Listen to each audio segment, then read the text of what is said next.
Hello everyone, welcome back to my channel mega mathematics 99। तो हम लोगों ने एक्सरसाइज 3.2 मैट्रिक्स की बात कर रहे हैं। वहां पर हमने क्वेश्चन नंबर 19 तक पिछले वीडियो में बात कर ली थी। आज उसके आगे क्वेश्चन नंबर 20 से बात करने वाले। क्वेश्चन नंबर 20 में है, बहुत ही अच्छा और इंटरेस्टिंग क्वेश्चन है। क्वेश्चन नंबर 19 में कह रहा है किसी स्कूल की पुस्तकों की दुकान में, मतलब कोई पुस्तक की दुकान है, उसमें 10 दर्जन रसायन विज्ञान की पुस्तक हैं और 8 दर्जन भौतिक विज्ञान की पुस्तक हैं और 10 दर्जन और पुस्तक हैं वो किस चीज की, अर्थशास्त्र की हैं। तो इन पुस्तकों का विक्रय मूल्य 80 रुपए, 60 रुपए, 40 रुपए प्रति पुस्तक है। मतलब एक पुस्तक, एक पुस्तक का हमको मूल्य दिया गया हुआ है। ठीक है, तो वहां पर कह रहा है आव्यूह के बीजगणित का प्रयोग करके सभी पुस्तकों को बेचने पर दुकानदार को कितना लाभ प्राप्त होगा, ये हमको बताना है। कितनी धनराशि प्राप्त होगी ये हमको निकालना है। ठीक है, तो यहाँ पर सबसे पहले हम पुस्तकों की संख्या निकालते हैं। कितनी, यहाँ पर दर्जन में बताया हुआ है,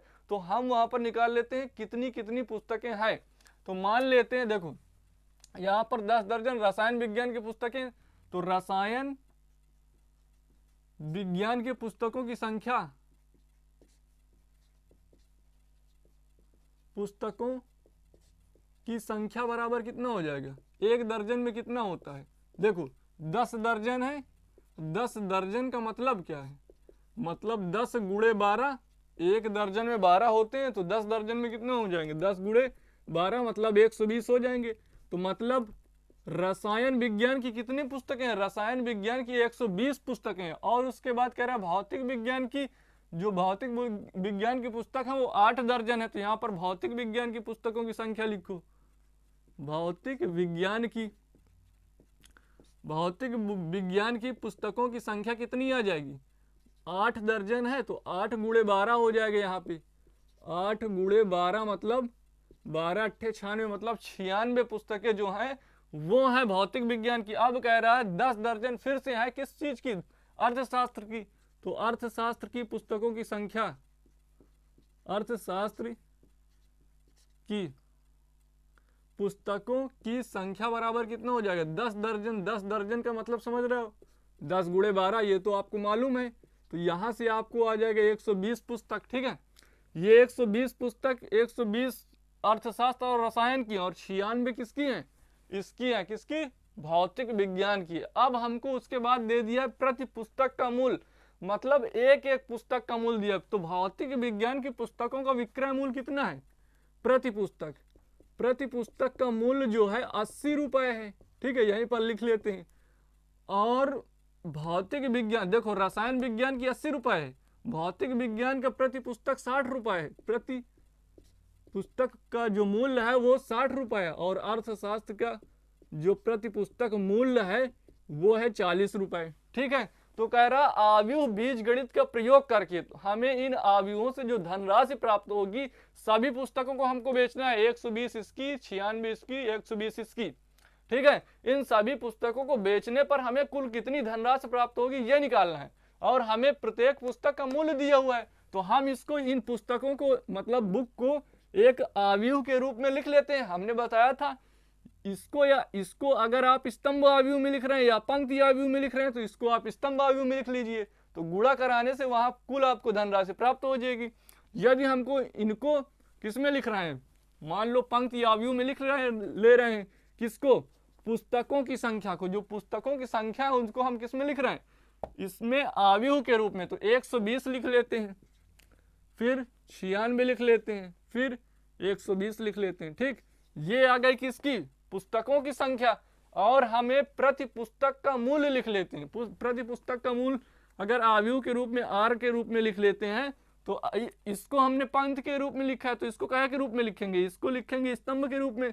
तो लिख लेते हैं, कितना हो जाएगा, 80 60, 80 60, और यहां से आ जाएगा 40। ठीक, अब हमें कुल धनराशि निकालनी है।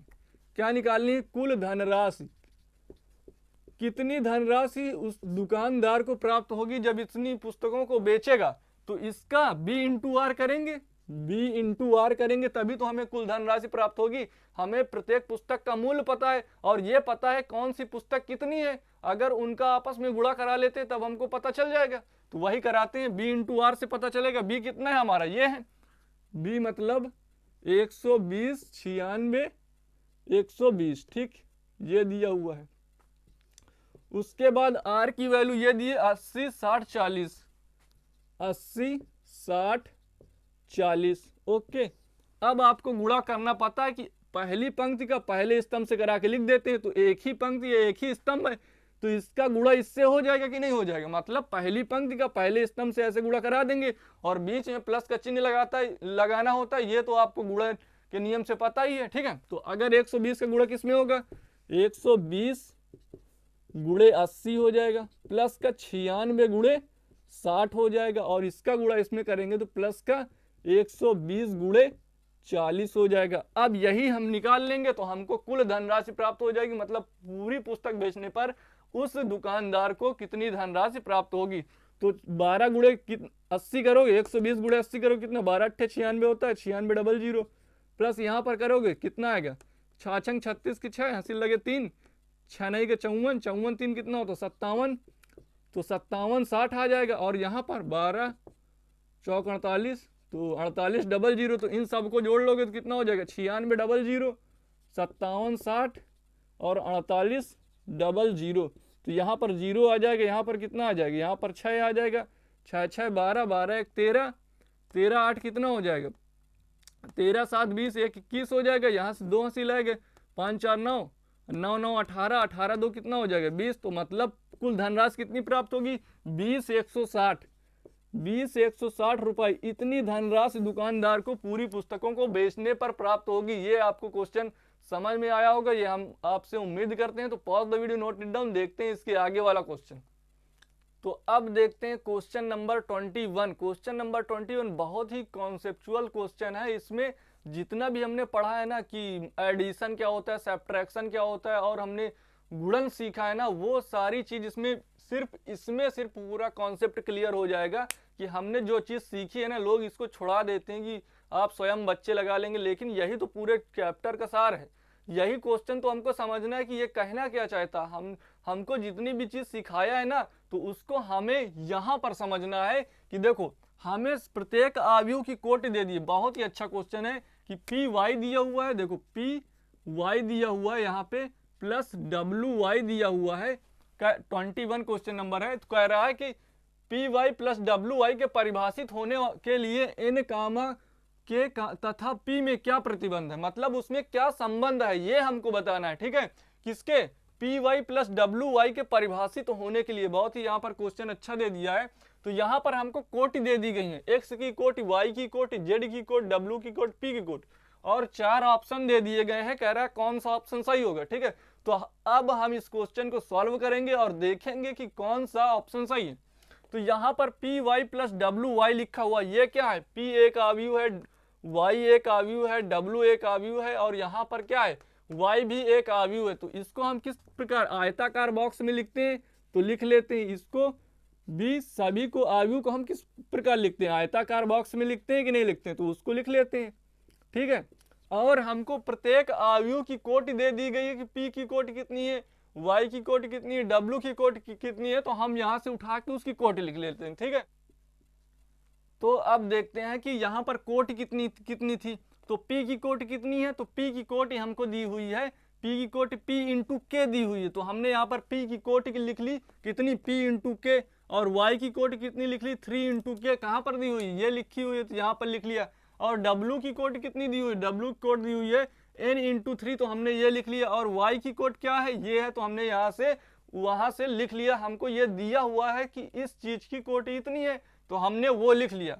तो हमको क्या करना है, यहाँ पर जो ये प्रतिबंध दिया हुआ है, तो इससे मतलब क्या चीज हमको समझ में आ रही, ये चीज हमें निकालना है। मतलब यदि दो आव्यूहों का यहाँ पर क्या है, यहाँ पर देखो, यहाँ पर प्लस का चिन्ह है, ये प्लस का चिन्ह है, ये दो आव्यूह किस रूप में दिए, गुणे के रूप में दोनों आव्यूह दिए। पी और वाई आव्यूह आपस में किस रूप में दिए हुए, गुणे के रूप में दिए हुए। और इसी प्रकार डब्ल्यू इंटू वाई आव्यूह किस रूप में दिए हुए, गुणे के रूप में दिए हुए हैं। ओके, तो यदि दो आव्यूहों का गुणा कराते हैं, तो हमको मालूम है कि जब दो आव्यूहों को गुणा कराते हैं, तो गुणा कराने के लिए हमको क्या होना चाहिए, पहले आव्यूह के स्तंभों की संख्या दूसरे आव्यूह के पंक्तियों की संख्या के बराबर होनी चाहिए। मतलब k बराबर 3 हमको यहां से मिल गया। कितना मिला, k बराबर 3। पहले आव्यूह के स्तंभों की संख्या दूसरे अवयव के पंक्तियों की संख्या के बराबर होना चाहिए, तो के बराबर हमको क्या मिला, 3 मिल गया।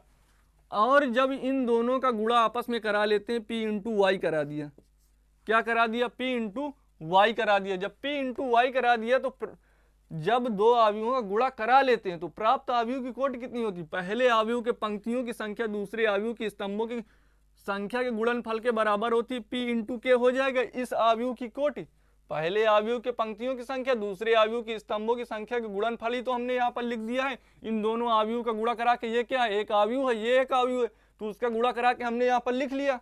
अब यहाँ पर प्लस का चिन्ह लगाते हैं, w, तो w की कोटि कितनी है, w की कोटि n इंटू 3 है, y की कोटि कितनी है, n 3 इंटू के है। तो जब दो अवयवों का गुणा कराते हैं तो देखो यहाँ पर गुणा कराने के लिए हमको क्या चीज होना चाहिए, पहले अवयव की स्तंभों की संख्या दूसरे अवयव की पंक्तियों की संख्या के बराबर होनी चाहिए, तो 3 बराबर 3 दिया हुआ। लेकिन जब इन दोनों का गुणा करा देंगे, w इंटू वाई मतलब इन दोनों का गुणा हमने करा दिया, तो जब गुणा करा देते हैं तो प्राप्त अवयव जो आता है तो उसकी कोटि कितनी होती है, पहले अवयव के पंक्तियों की संख्या दूसरे अवयव की स्तंभों के संख्या के गुणनफल के बराबर होती है कि नहीं होती, जब दो अवयवों का गुणनफल करा लेती हैं। तो हमने w इंटू वाई करा दिया, तो पहले अवयव की पंक्तियों की संख्या n थी और दूसरे अवयव की स्तंभों की संख्या कितनी थी, k थी, तो हमने लिख दिया। तो यहाँ से हमको इसकी और इसकी कोटि मिल गई। अब क्या है, एक अवयव ये है, एक अवयव ये है, दोनों योग के रूप में दिए हुए, प्लस का चिन्ह बीच में लगा हुआ है, दोनों ये योग के रूप में दिए हुए। तो हमको पता है कि जब दो अवयवों को जोड़ते हैं तो क्या करते हैं, जब दो अवयवों को जोड़ते हैं तो उन दोनों अवयवों की कोटि समान होनी चाहिए, मतलब बराबर होनी चाहिए। तो यहां से p इंटू के बराबर क्या होना चाहिए, n इंटू के होना चाहिए कि नहीं होना चाहिए, क्यों, क्योंकि हमको पता है यदि दो अवयवों को जोड़ रहे हैं तो उनकी कोटि आपस में समान होनी चाहिए। तो k से k कैंसिल हो गया, p बराबर कितना आया, n, तो p बराबर n आ गया, k बराबर 3 आ गया। कहां पर ये है कॉन्सेप्ट, k बराबर 3 p बराबर n, यही वाला ऑप्शन सही होगा। क्यों, यहां से हमको मिला था क्या, जब आपस में गुणा कराते हैं इन दोनों अवयव का तो सबसे पहले देखते हैं कि पहले अवयव के स्तंभों की संख्या दूसरे अवयव के इसकी पंक्तियों की संख्या के बराबर थी कि नहीं, तो यहाँ से k बराबर 3 मिल गया था। उसके बाद हमने गुणा करा लिया, जब जोड़ा तो जोड़ने के लिए हमको क्या जरूरी होना चाहिए कि दोनों की कोटि बराबर होनी चाहिए। तो इसकी कोटि आपस में हमने इक्वल दिखा दी, वहां से k कैंसिल हो गया, p बराबर कितना मिला, n मिला। तो यहाँ से हमने वैल्यू निकाल ली कि हमारा पहला ऑप्शन सही होगा, k बराबर 3, n बराबर p बराबर n। ये प्रतिबंध होना चाहिए, प्रतिबंध पूछा था कि कौन सा प्रतिबंध होना चाहिए, तो ये वाला हमारा प्रतिबंध होना चाहिए। तो अब pause the video, note it down, देखते हैं इसके आगे वाला 22 बहुविकल्पी प्रश्न, ठीक है। अब देखते हैं क्वेश्चन नंबर 22। क्वेश्चन नंबर 22 में दिया हुआ है सेम टू सेम वही कॉन्सेप्ट क्वेश्चन है कि मतलब हमें कोटि वही दी हुई है जो पिछले क्वेश्चन में दी हुई थी, कोटि वही है, सिर्फ क्वेश्चन बदल दिया। यदि n बराबर p है तो अवयव 7x, क्या 7x माइनस 5z, तो की कोटि क्या होगी, मतलब 7x यदि अवयव x में, देखो इसको आयताकार बॉक्स में लिख लेते हैं जो हमारा अवयव दिया हुआ है, ठीक है, अचर संख्या हम बाहर रखते हैं। ओके,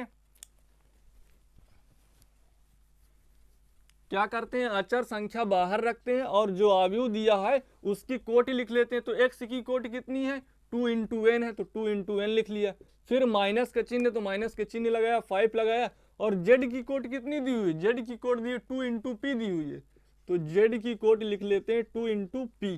ठीक, हमको जो अवयव दिया था हमने सिर्फ उसकी क्या लिखा है, कोटि लिख ली है। तो अब करना क्या है, अब यहाँ पर ये समझना है, देखो n बराबर p हमको दे दिया है, तो हमको जब किसी अवयव में अचर संख्या का गुणा कराते हैं तो उसकी कोटि से कोई लेना देना नहीं होता। मतलब जब किसी अचर संख्या ये 7 है, अगर इसका अंदर गुणा कराएंगे तो उसके अवयव की कोटि से उसका कोई लेना देना नहीं होता। क्यों, क्योंकि जब गुणा कराते हैं अचर का तो प्रत्येक संगत अवयव में हो जाता है, तो उसकी कोटि तो बदलती नहीं, कोई दिक्कत नहीं है। यहाँ पर भी उसी प्रकार हो जाएगी, इसके जब अंदर मल्टीप्लाई कराएंगे तो उसकी कोटि में कोई फर्क नहीं पड़ेगा। तो ठीक है, तो यहाँ से हमको बेसिकली करना क्या है, इस अवयव से इसको घटाना है। तो घटाने के लिए क्या होता है, जिस प्रकार योग में होता है कि दो अवयवों का अगर जोड़ना है या घटाना है तो उनकी कोटि क्या होनी चाहिए, समान होनी चाहिए। तो यदि हम इससे इसको घटा रहे हैं तो हमको यहाँ पर क्या होना चाहिए, पता होना चाहिए कि इन दोनों की कोटि 2 इंटू n बराबर 2 इंटू p होना चाहिए। ठीक है, हमने इससे इसको घटाया तो इन दोनों की कोटि बराबर होनी चाहिए। तो 2 से 2 कैंसिल हो जाएगा, n बराबर p मिल जाएगा। तो आप कहेंगे तो इनमें से तो कोई मतलब ऑप्शन है ही नहीं। तो देखो ये n और p क्या है, स्तंभों की संख्या है कि नहीं, स्तंभों की संख्या है कि नहीं, स्तंभों की संख्या क्या है, n इंटू n और p जो है, n जो है p जो है, या तो n या तो p, ये क्या है, अवयव के स्तंभों की संख्या है ना। अगर दो अवयव मान लो ये दो बाई n का है और ये 2 बाई p का है, मतलब इसमें दो पंक्ति हैं, इसमें भी दो पंक्ति हैं, ठीक है। मान लो इन दोनों अवयव को घटाया, इन दोनों जब हम अवयव को घटाते हैं तो जो मूल अवयव आता है तो उसकी कोटि क्या होती है, उसकी कोटि जो पहले वाला अवयव होता है, यदि वो 2 बाई 2 के हैं, मान लो इन 2 बाई 2 के अवयवों को हम घटा रहे हैं, तो जो प्राप्त अवयव आएगा तो उसकी कोटि क्या होगी, जो प्राप्त अवयव आएगा उसकी कोटि भी तो 2 बाई 2 होगी। अगर 3 बाई 3 के अवयव को हम घटा रहे हैं तो जो प्राप्त अवयव आएगा तो उसकी कोटि क्या होगी, उसकी कोटि 2 बाई 2 होगी, ठीक है। तो यहाँ पर यदि हमने इसको इससे घटाया है तो जो प्राप्त अवयव आएगा उसकी कोटि मतलब मूल अवयव की कोटि के बराबर होनी चाहिए। तो मूल अवयव की कोटि कितनी थी, 2 इंटू n थी, मतलब इनको घटाने से जो प्राप्त अवयव आएगा तो उसकी कोटि कितनी होनी चाहिए, इन दोनों अवयव की बराबर होनी चाहिए, या तो 2 इंटू n होनी चाहिए या तो 2 इंटू p होनी चाहिए। लेकिन हमको इसने बता दिया कि n बराबर p है, n बराबर p है, तो मतलब यहाँ पर भी n रख सकते हैं और यहाँ पर भी n रख सकते हैं, ठीक है, यहाँ पर भी p रख सकते हैं। तो या तो इसकी कोटि 2 इंटू p हो जाएगी या तो इसकी कोटि 2 इंटू n हो जाएगी। यहाँ से हमको ये पता चलता है कि या तो इसकी कोटि 2 इंटू n होगी या तो इसकी कोटि 2 इंटू p होगी। क्यों, क्योंकि हमको पता होता है कि जब दो अवयवों को घटाते हैं तो जो मूल अवयव आता है उसकी कोटि क्या होती है, पहले अवयव के बराबर होती है, ठीक है। और हमको यहाँ से ये पता चल गया कि n बराबर जो है p है, तो मतलब जब n बराबर मान लो यहाँ पर 2 होगा तो यहाँ पर भी तो 2 हो जाएगा, क्योंकि हमको पता है कि n बराबर p है। यदि ये 2 बाई 2 का है तो ये भी 2 बाई 2 का है। तो यदि इसकी कोटि 2 इंटू n थी और इसकी कोटि 2 इंटू p थी, तो जो प्राप्त अवयव आएगा तो उसकी भी कोटि 2 इंटू n होगी या तो 2 इंटू p होगी। क्यों, क्योंकि हमको पता है n बराबर p हो गया है और पता है कि जब दो अवयव घटाते हैं तो उनकी कोटि आपस में समान होती है। तो यहाँ से आपको पता होना चाहिए कोटि या तो 2 इंटू p होगी या 2 इंटू n होगी। तो हमारा ऑप्शन नंबर सी है, 2 इंटू n हो जाएगी। अब आप बोलेंगे कि p इंटू 2 नहीं कर सकते, क्यों, यहाँ पर ये पंक्तियों को डिनोट कर रहा है, ये स्तंभों को डिनोट कर रहा है, लेकिन हम कह रहे हैं कि पंक्तियां आपकी 2 होनी चाहिए, यहाँ पर पंक्तियां 2 होनी चाहिए और स्तंभ n की वैल्यू कुछ भी हो सकती है। n की वैल्यू तो हमको पता नहीं कि n बराबर 4 है कि 6 है कि 10 है, ठीक। तो यहाँ से हमको c की वैल्यू मिल गई 2 इंटू n, ठीक, मतलब सी, ऑप्शन नंबर सी सही है। तो pause the video, note it down. मिलते हैं आपसे नेक्स्ट वीडियो में, तब तक के लिए धन्यवाद। नई एक्सरसाइज के साथ पढ़ाई लिखाई करते रहें, आपसे नई एक्सरसाइज 3.3 में मिलते हैं।